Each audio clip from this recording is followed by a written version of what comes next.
de lo que pasa con el coronavirus, de datos concretos. Uno puede tener una visión más optimista o menos optimista del futuro. Insisto, es notable que Goyan, que ha sido siempre de los más duros, decía que en julio decía hasta septiembre y quizá hasta las vacaciones, ahora está diciendo, ojo que veo alguna luz al final del túnel. Ayer, sin embargo, hubo casos récord, 12.000 en todo el país, y una cantidad de números altos de fallecidos, que son 250, que es un número alto. ¿Por qué? Porque el promedio de la última semana fue menor a 200. Entonces, si vos tenés un número de fallecidos muy superior al promedio, significa que eso está subiendo. Inclusive el promedio sigue siendo un promedio alto. Y mañana o pasado o traspasado estará Argentina superando la cifra de 10.000 fallecidos, que es una cifra realmente importante. La Argentina sigue siendo de los países que más están sufriendo el coronavirus en estos días, y hay imágenes por todos lados. Recién Yami decía Hernán Drago, decía Maju Lozano, ayer decíamos Santiago del Moro. Bueno, está el caso de la profesora de la UADE que muere frente al Zoom dándole clase a los alumnos y se desmaya y se desploma porque tiene una crisis respiratoria y no llega a salvarla a nadie. Todo el tiempo hay señales muy categóricas. Antes de ayer fue a Patricia Bullrich. Todo el tiempo hay señales de que te tenés que cuidar, de que es muy delicado esto. Que mira, ayer me contaba una amiga de Israel, que venían amigos muy cercanos, son 5. Y en Israel está más o menos abierto y habían logrado un fin de semana largo coincidir los 5, son hijos grandes, de poner entre 24 y 18 años, y los dos padres con los 3 hijos se fueron a un hotel a descansar 3 días. A la vuelta vieron que la hija mayor estaba tosiendo, pero siempre tuvo una tos. Entonces habló con sus amigas, y sus amigas estaban todas con coronavirus cuando volvió del viaje, 3 días después. Y mientras decían eso, ella estaba tosiendo, llama el hermano menor y estaba con fiebre, y llama el padre y estaba con fiebre. Y ese día todos habían ido a trabajar, los 3 que estaban con coronavirus, uno a estudiar y los otros 2 a trabajar, y se conectaron con otros. Y ya estaba, ese contacto había reproducido otra vez el coronavirus. De la nada, de una fiestita, hizo ¡fum! Y eso está pasando en todo el mundo. Y si vos querés que, uno puede pensar, a mí no me va a tocar, es una tontería, es poco inteligente, digamos. Yo me muero por volver a la radio. Cada mes digo, bueno, el mes que viene, a principio de mes empiezo, por esa cosa cronológica que tiene. Y ahora cuando veo que están todos mis compañeros contagiándose, digo, no es el momento, y cada cual puede hacer lo que sea para cuidarse uno, porque en algún lugar es una lotería, pero una lotería donde no es que sale un número por millón. Si vos tenés entre 40 y 50 años, sale un número cada 200 tipos, que te toca la posibilidad de pasarla realmente, de pasarla mal si te toca. Entonces, ¿a qué, no? Por vos, por los demás, etcétera. En ese contexto de números altos, de casos que son muy conmovedores, muy fuertes, uno ve que otra vez está la esperanza de que en el conurbano, vos te fijás en La Nación, que va siendo el sitio de estadística de La Nación es fantástico, cada vez lo van complejizando más, y ahora te ponen distrito por distrito del conurbano y del país, si va en ascenso o en descenso. Bueno, otra vez cuando vos mirás los distritos del conurbano, después puedo hacer la lista, ahora se me hace muy largo. Avellaneda en descenso, Quilmes en descenso, Lanús en descenso, Florencio Varela en descenso, La Matanza en descenso, todo en descenso. El conurbano. La capital, según los números de la Nación, no, en ascenso, con lo cual eso es problemático, aunque si estuviera aquí 2 en este momento diría, mirá, ellos toman los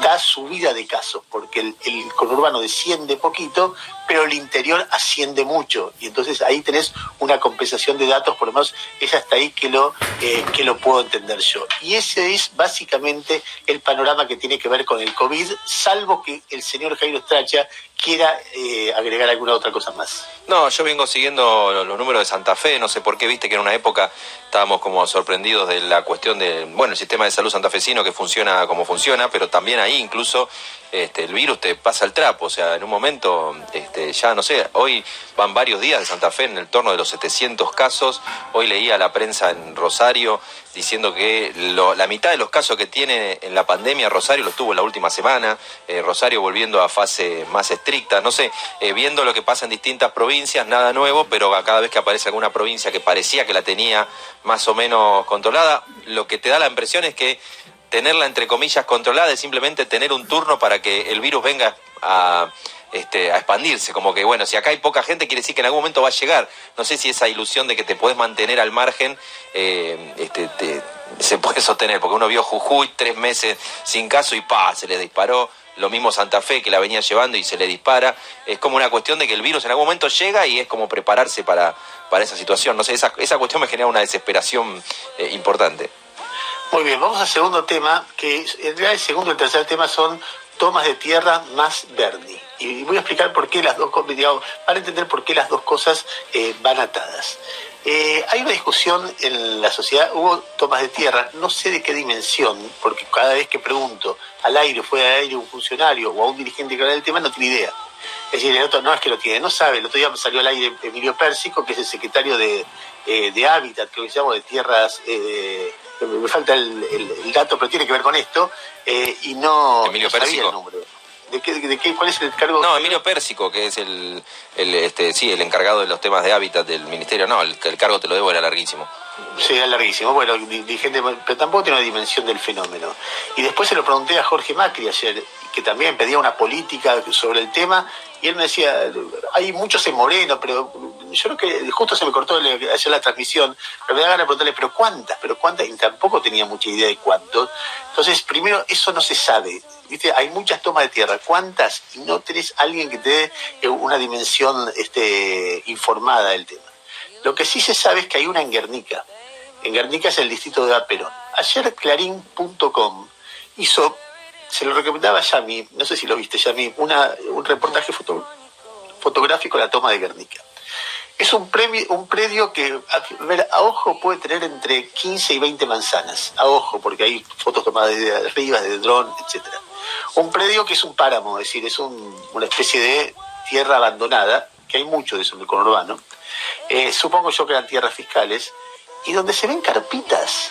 Es decir, una carpita acá, otra carpita más allá, un hilo que delimita un lugar del otro, un palo de madera que dice Familia González escrito con tiza o con carbón, una bandera argentina raída. Eso es un reportaje fotográfico que es estremecedor, porque lo que vos ves son familias desamparadas en medio de la nada.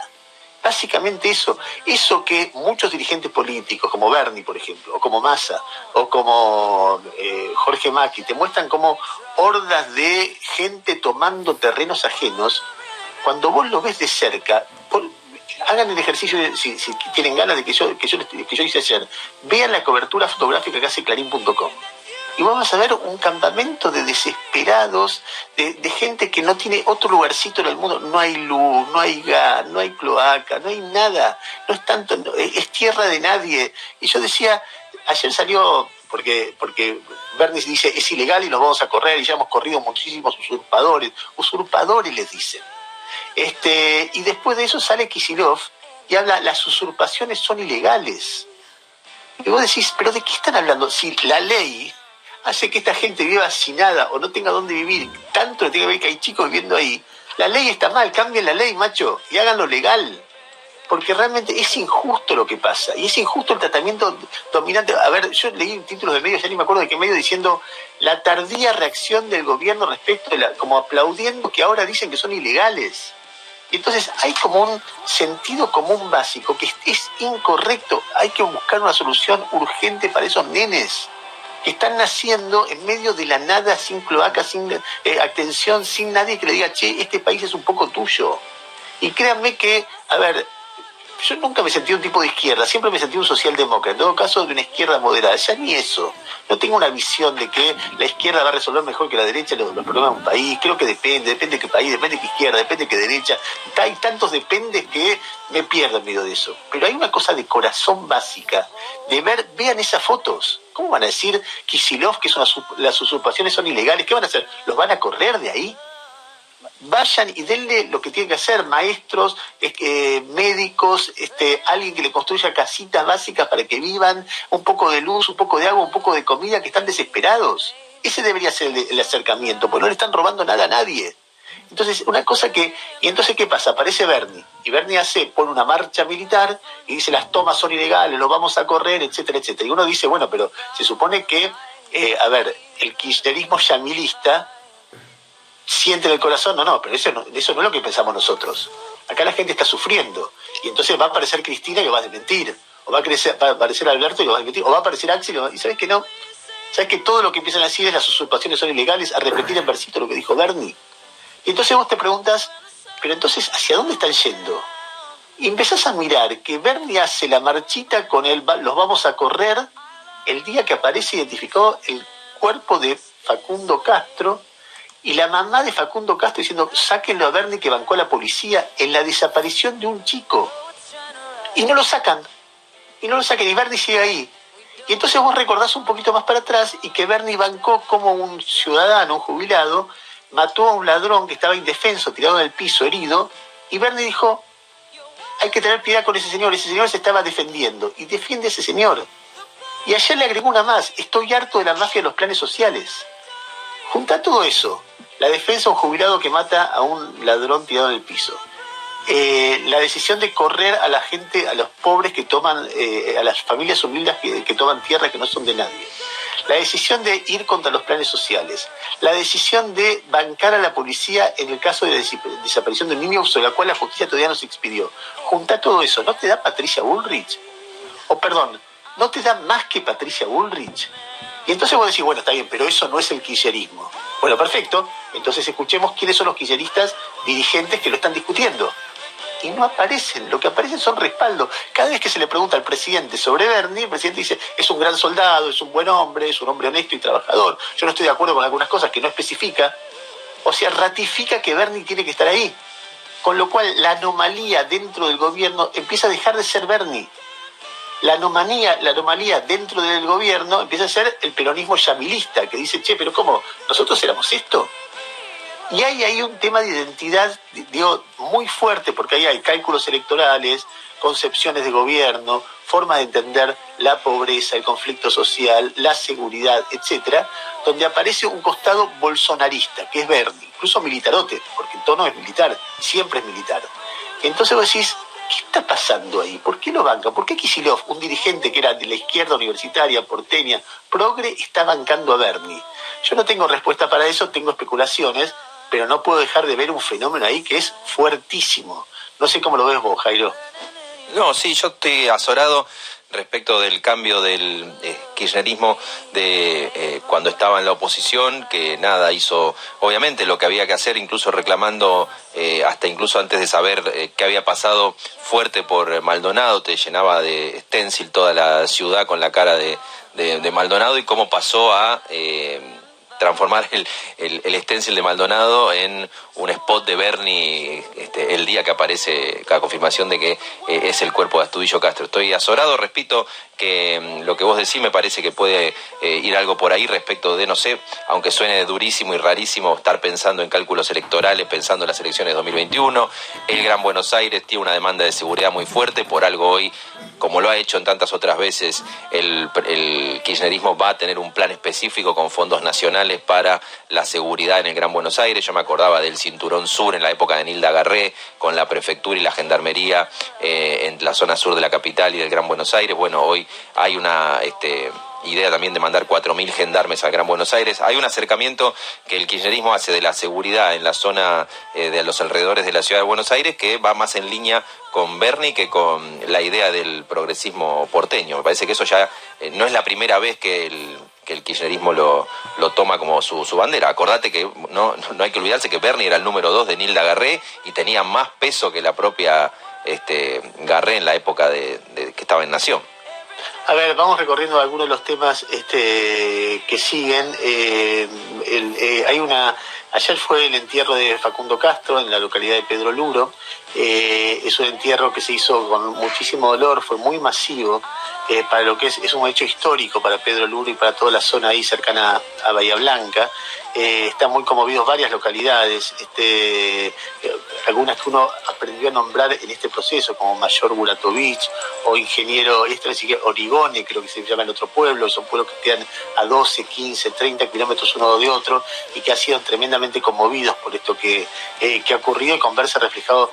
Y es un reclamo en un contexto donde básicamente hay un reclamo de justicia respecto de qué pasó, de quiénes fueron, por qué murió este chico, si es que este chico lo mataron finalmente, y de reclamo muy fuerte de la policía bonaerense y otra vez al secretario de Seguridad de la provincia de Buenos Aires, Sergio Berni, que todo el tiempo difundió, directa o indirectamente, en off the record o on the record, la versión que la policía daba para tratar de zafar de esta historia, mientras la madre y sus abogados, como David frente a Goliat, de la nada, la empleada de una estación de servicio con un amigo que ni siquiera era abogado penalista del pueblo, y otro abogado de derechos humanos de toda la historia, empezaron a recorrer testimonios, juntar testigos y lograron la trascendencia que lograron. Para mí, el caso Facundo Castro es una llaga dentro de nuestra democracia y tiene que conocerse concretamente qué pasó y por qué.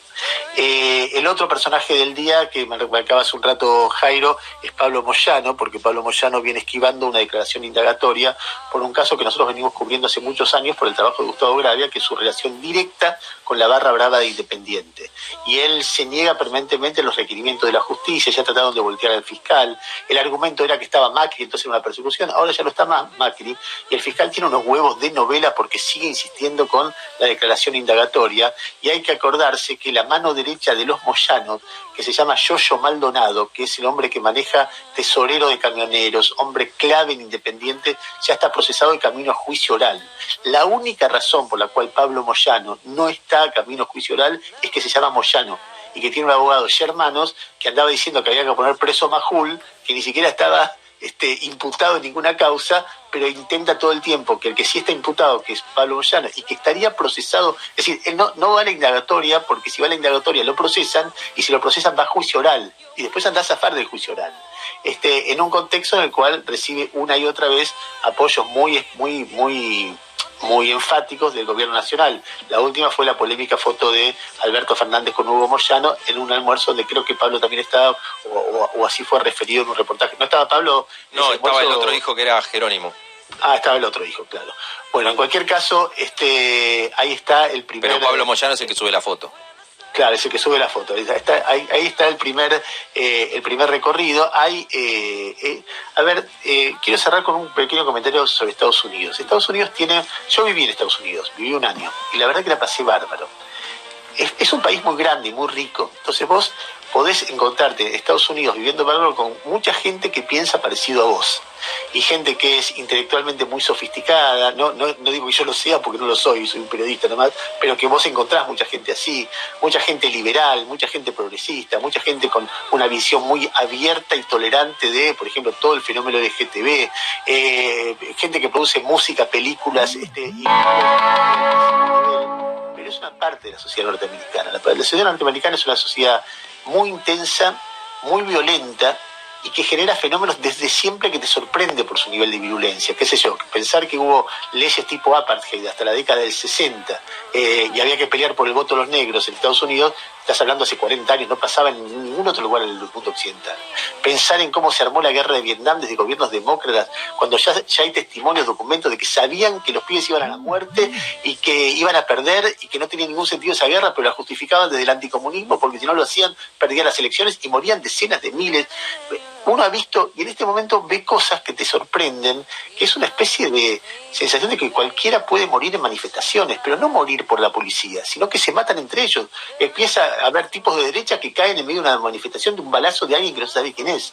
O tipos de izquierda que también caen, o negros que caen asfixiados por la policía. El último ejemplo es otra vez un video que ocurrió en marzo de un joven negro, la policía de Nueva York en este caso, muriendo asfixiado por la policía en la calle, una cosa de locos. y una sociedad muy sacudida por la violencia, de la cual Trump es simplemente una expresión. Es la expresión, nunca lo vi tan fuerte desde el Poder Ejecutivo, un estímulo tan fuerte a la violencia callejera, al enfrentamiento entre la gente, pero muchas veces veo a Estados Unidos yo como un polvorín, y eso está habiendo en medio de un proceso electoral realmente de los más delicados que ha vivido la democracia más importante en términos numéricos del mundo entero. Bueno, ahí estamos con el primer recorrido de la información. Uy, tardísimo se hizo, perdón Ana María.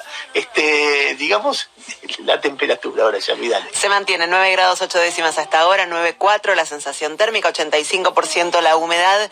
El cielo está algo nublado, pero ya veo que va saliendo el sol en esta mañana, que es una buena noticia. El sol nos va a acompañar por lo menos